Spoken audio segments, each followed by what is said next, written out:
Hello, welcome to Spoon with Nature.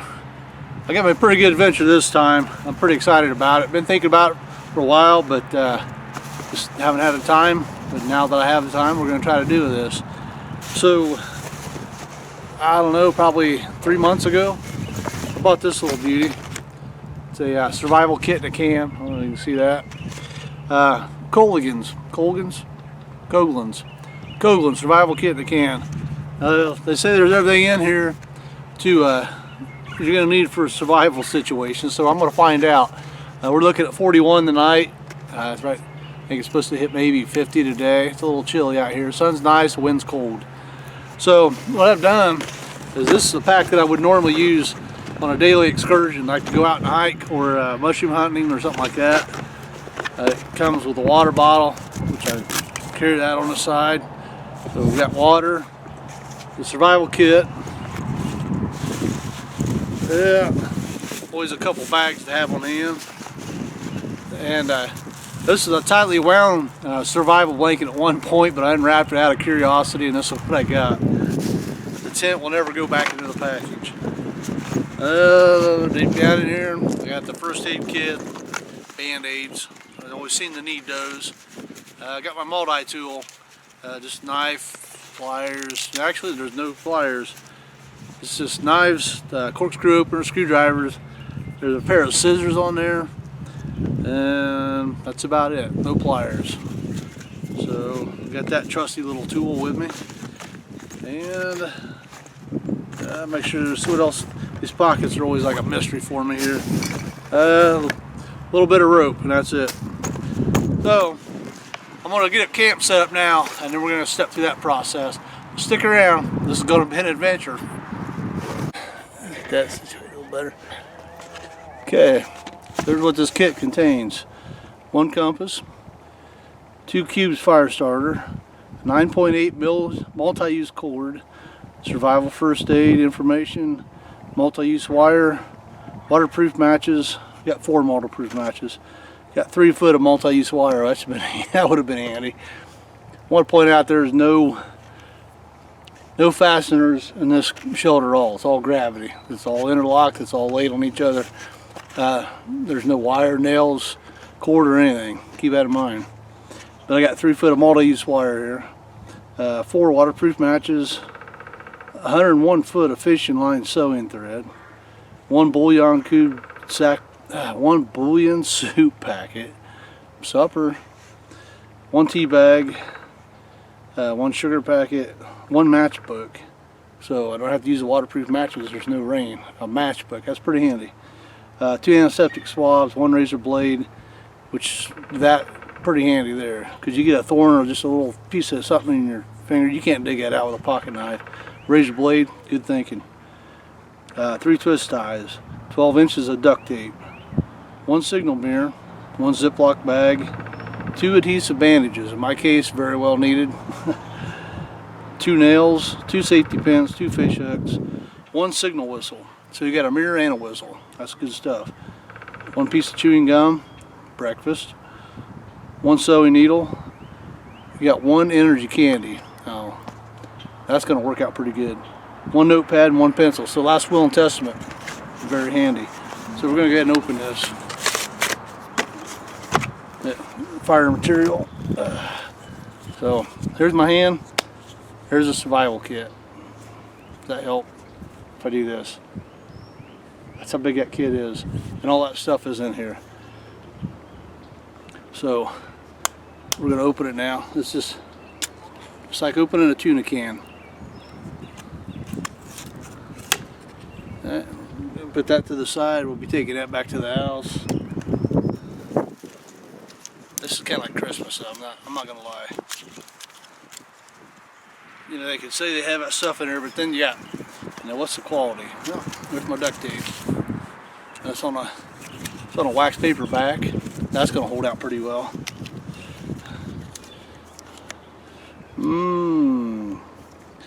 Okay. There's the soup bouillon cube with instructions. Every man's friend right there. Instructions. Okay, Ziploc bag. Razor blade, which is nice because it's got, not only does it have a cardboard cover, It's only got one cutting edge, so you can grab that back and not have to worry about cutting a finger open. I really like where they're going with this. Okay, one packet there. You got a whole pack of matches. Very handy, very handy. There's my tea bag, and that's important for us that drink tea, because man, it's even got instructions. You want that tea. You don't want, you know, this a dinky tea bag and have you wanting something else. This is pretty impressive in here. Get this out of here. Okay, we got one piece of hard candy, and it's got instructions on it, so you don't actually need a fish hook.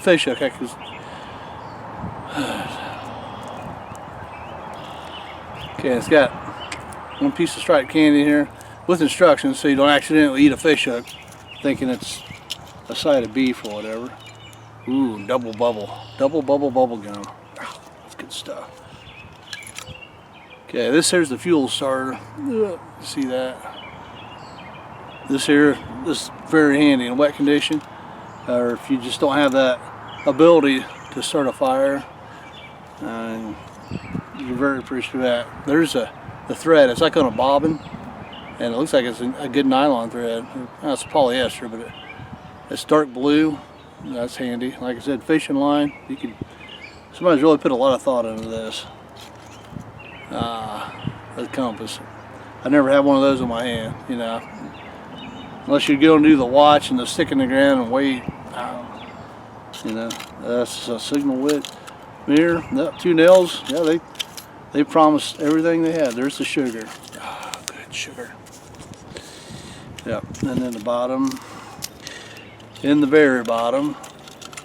Oh, look at that. Well, there's your pencil. Last will and testament. And you can hold on to it. Because that's important when you're writing that out. You know, it's aggravating to be writing your last will and testament and having a little dinky pencil and squeezing it in there and end up writing somebody else's name because the pencil's too small. We have some nylon cordage. There's the twist ties. You actually have 3 waterproof matches. I don't know if I said 2 or 3, but there's 3 in there. Your sterile alcohol prep pad. That's important. You know, you can use this as a fire starter also if you feel like you're not going to be cutting yourself. See, here's the thing I wanted to get to. This here's your helpful instructions. I mean, what kind of instructions are they going to give you? Well, not bad at all. It's got pictures as well as instruction. It tells you how to do things. It tells you different signals to use to get a hold of people. You know, I'm really liking this kit, and this kit was like $7 at Rule King, the best store ever made. So, yeah, there's a lot of information in here. SOS, how to build shelters. And now I'm done. Oh, blank paper. Last will and testament. Look at that. They give you enough. You know. You could even write obscenities all day if you wanted to. So, it's a very well prepared kit. I mean, I'm really surprised by the quality of the stuff that they put in here. And, you know, a signal whistle to 2 nails. And the stuff they put in here, I mean, it has a use that it's known for, but it has uses that it could be used for many things. You know, the safety pin, you can hold close together, and all a larger fish hook if need be, if you lose your other 2. And there's just a lot of uses for this, and it's good to have that in there. Sewing needle, I mean, you got fish hooks, band-aids, the gum. So, you know, I'd recommend this kit. This here's just a trial run to see what I need to do to add to it. But I think at some point, we're just going to walk out in the woods with this kit and try to make it a weekend, like 2 days. So, I'm going to get back on here. Sun's starting to dip a little bit. So I got the material for the fire. Here's the thing about the fire. We're not cutting up wood with a little saw and cutting it, you know, 8 to 10 inches perfectly, a perfect diameter. This isn't a Field and Stream insert. This is me trying to make it through tonight without freezing my butt off. So I got one stack that if I get up, which I'm going to be getting up, I'm sure, and it's cold, I can throw that on, well, without having to move too much out of the shelter. I got another stack I'm going to have to break up as I go. Good seasoned wood. I got my whole pile of black walnuts, so that's going to be handy. And I got the bank on the back to put that heat into the shelter. The shelter tarp. It's made to lay flat and cover up with. And so if I was going to add to this kit, I would get as big of an emergency blanket as I could comfortably fit in a pack. So, you know, we're just going to step through that. We're going to have to figure out what this kit has, what it doesn't, how to make it better. So if I'm ever in really this situation, I have everything there. That's kind of my goal for doing this. And let's see if I have the metal to stick it out all night at 41 degrees with no sleeping bag or blankets or anything. Oh, God, we're really excited about that. Yes. So stick around. We're going to have to get going here and to get some more stuff done. Okay, this is the shelter so far. And what do we got here? Yeah, got the opening. Point out a few things. You can see that bottom line where these ribs go to the ground. You want to try to keep that straight all the way back. And that way you're not shorting yourself of room, especially if you're claustrophobic. Now another thing, you get this ridge and you see how this one's sticking out. You want to trim it, just like that. That way when you put your tarp over it, there's nothing that's going to snag it and rip it. You want a nice fluid corner. And you want to avoid that sharp edge as much as possible. Now if you do have a sharp edge, like that one, put it in the ground, move it around.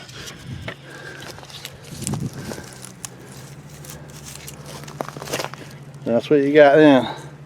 You got it packed with mud, as there isn't a sharp edge. A bit of a buffer there.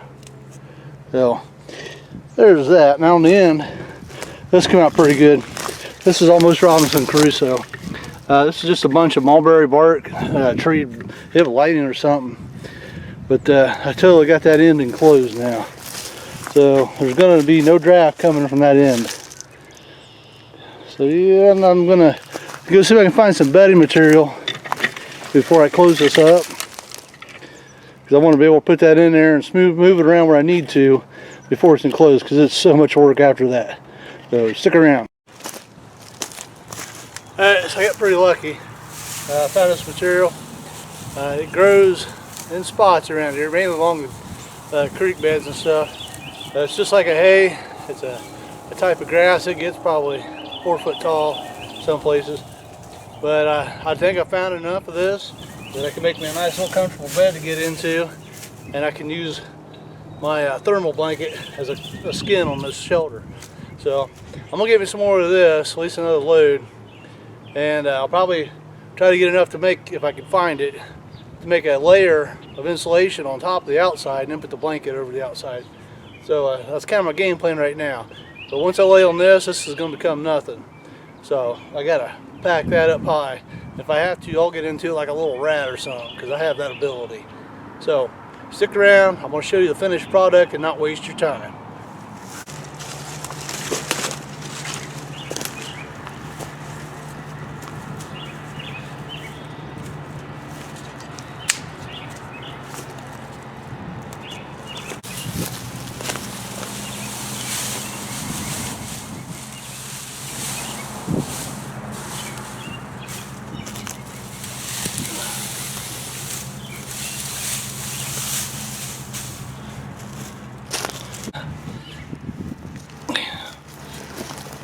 Alright, I wanted to explain the pole setup, the main pole setup. I'll get in there. There you are. I'm going to explain this pole setup just a little better in case I went too fast or wasn't, definitive enough. So, what you have are 2 forked sticks. That's important.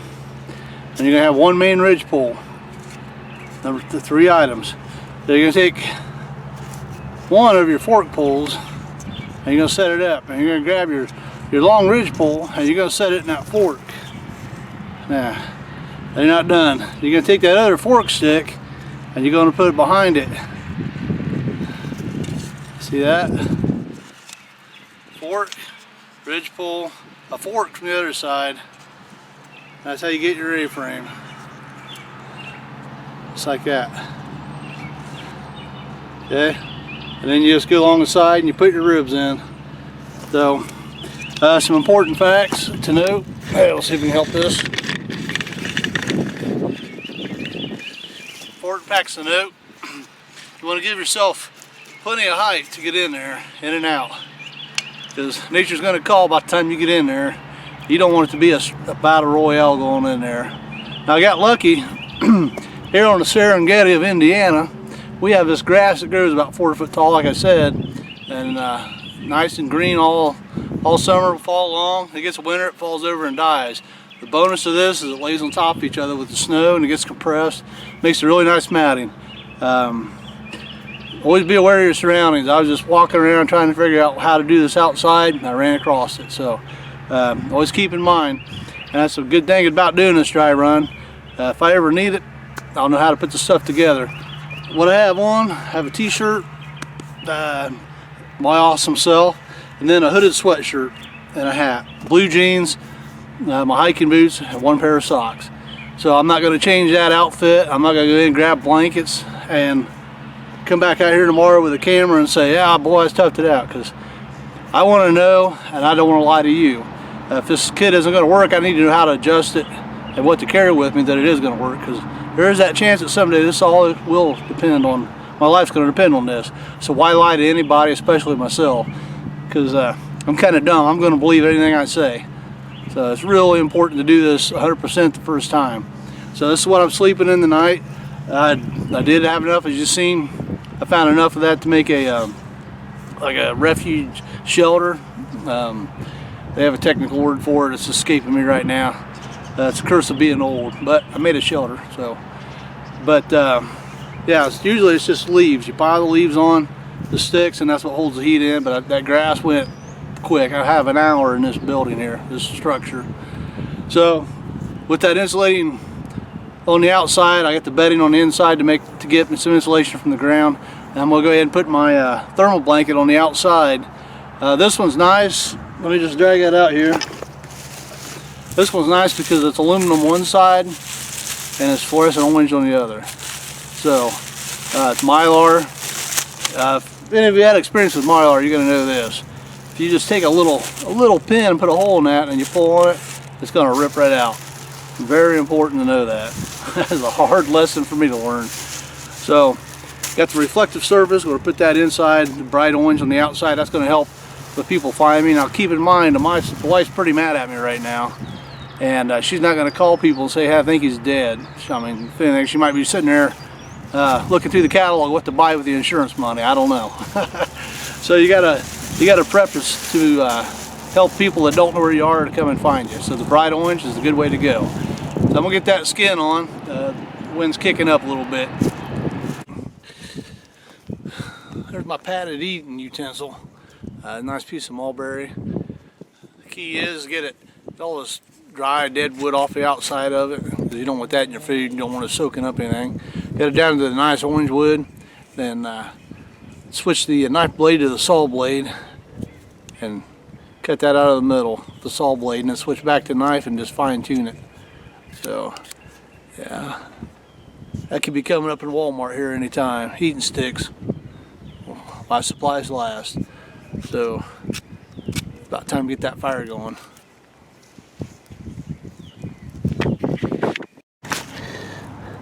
So here we are. Gives you a nice good close-up of that. This is a stinging nettle. It's just now emerging from the ground. There's not a lot of it right now, but I'm gonna see if I can find me some more. Scientific name, Cussus alauticus repeatedly. Yeah, ruins a bad day is what it is. But super high in vitamins, and it's a filling material, so that's kind of what I'm going for right now. So I'm going to get this and see if I can find me some more. Sun's going down here. Okay, so I did find a little bit of stinging nettle out there. Now the beauty of getting this plant when it's this young, like you see, maybe 3 inches tall, and you can see all the little hypodermic needles on there, but they're so small and fragile they break right off. And you can eat the leaf. You can eat them green right now. It's okay. Kind of feel like a grazing cow going on here.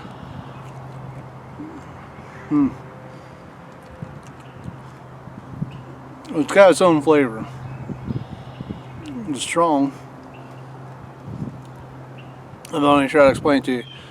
It does have a flavor. It's got a stinging nettle flavor, but so you can sit here and just eat them. You don't have to worry about the needles.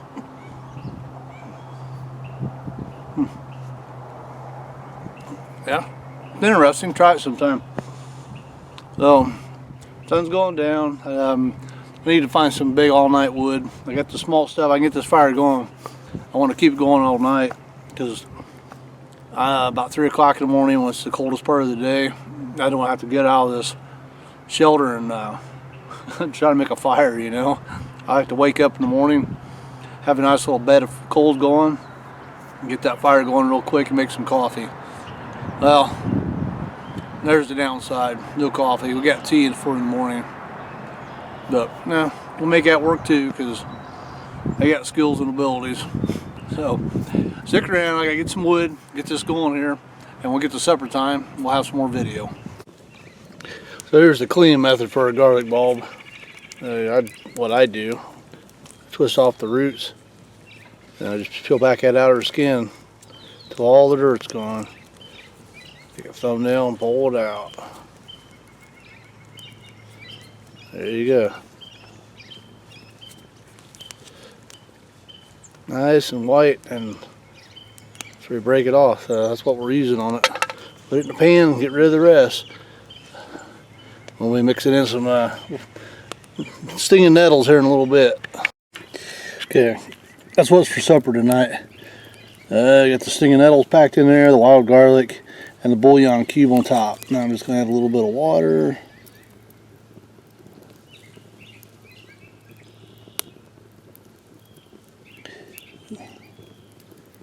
Looking for a broth out of this meal more than anything because there's not going to be a lot of meat. Them stinging nettles, you're going to see, will cook right down to almost nothing.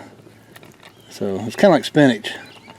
That bouillon, it's going to add a lot of flavor to it. So we're going to put this on our fire and we're going to get cooking. Ta-da! This fire's down to basically a bed of coals. That's what we want. We don't want a big raging fire, just a nice little simple bed of coals. And this will not take long, I'm hoping. I'm getting kind of hungry.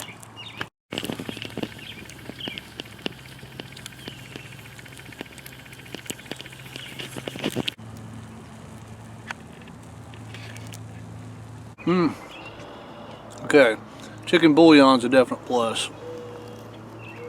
It's got a lot of good flavor for what it is. Nice and tender though.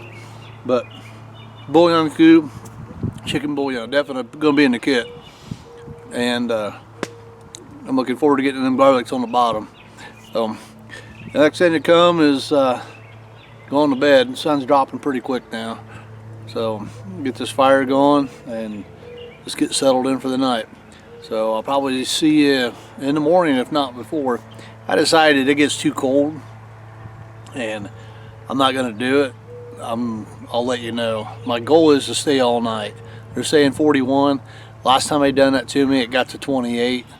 So yeah, well, I'm not real crazy about this, but we'll check on the temp, and if I decide to bail on this project, I will let you know. I will not lie to you. So stick around.